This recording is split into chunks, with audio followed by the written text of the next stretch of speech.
प्रिय छात्र छात्री आज शिक्षा संजोग कार्यक्रम रे भाषा शिक्षण कार्य को तुम मानकु स्वागत। आज आमे पूर्वरु पढ़िथिबा तुम विषय जातीय ध्वजा आम उड़ई फर फर कवितार बाकी थिबा पदगुड़ी को आवृत्ति करिबा एवं तार भाव को बुझिबा।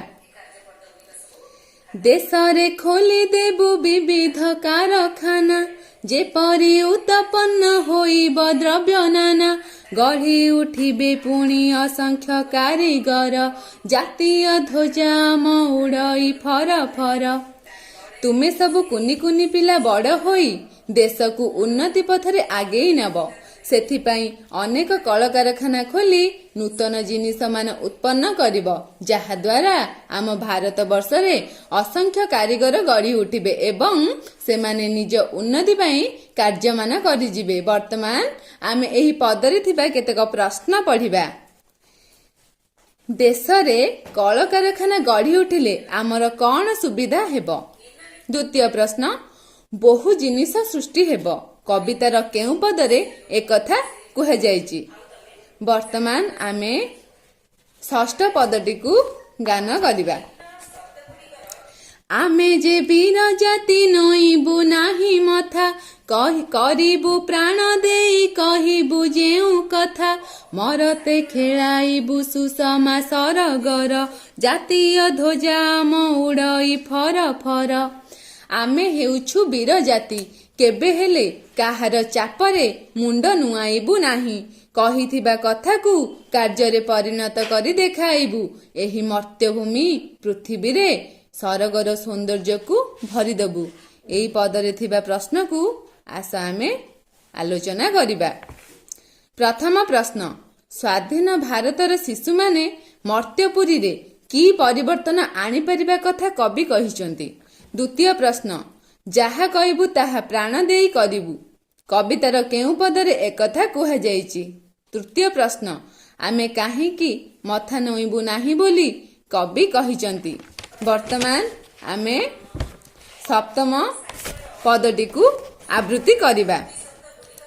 ज्ञान विज्ञाने आमे नहिबु काहा पछ प्रतिज्ञा कर भाई जे उठी जिए अछ कोटि जे कोटि आमे संतान भारतर जातीय ध्वजा आम उड़ई फर फर।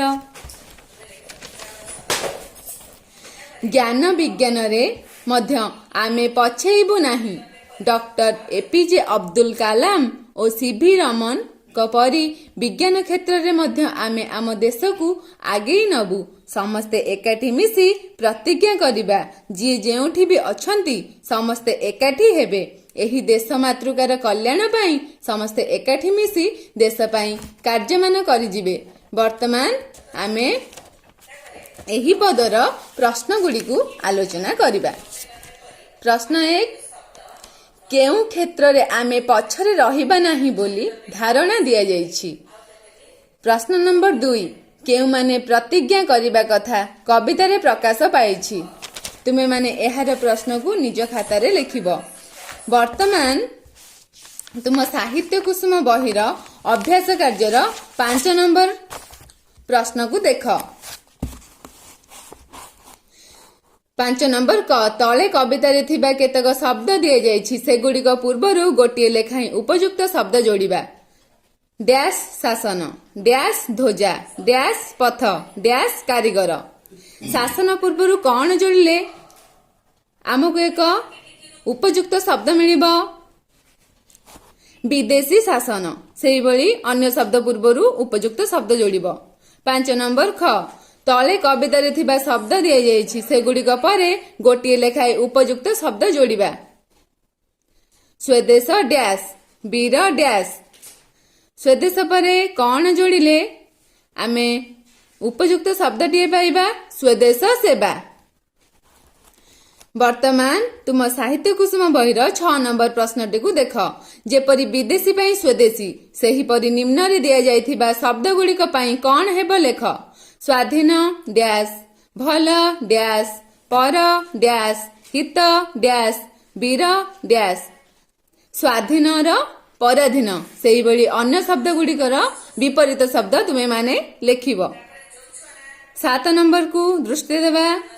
ଯେପରି କର୍ତ୍ତବ୍ୟ ଶବ୍ଦ ସହିତ ପଥ ମିଶି କର୍ତ୍ତବ୍ୟ ପଥ ହୋଇଛି, ସେହିଭଳି ତଳେ ଦିଆଯାଇଥିବା ଶବ୍ଦମାନଙ୍କ ମଧ୍ୟରୁ ଯେଉଁ ଶବ୍ଦରେ ପଥ ଯୋଗ କରି ନୂଆ ଶବ୍ଦ ଗଢ଼ି ହେବ ସେଗୁଡ଼ିକୁ ଲେଖ।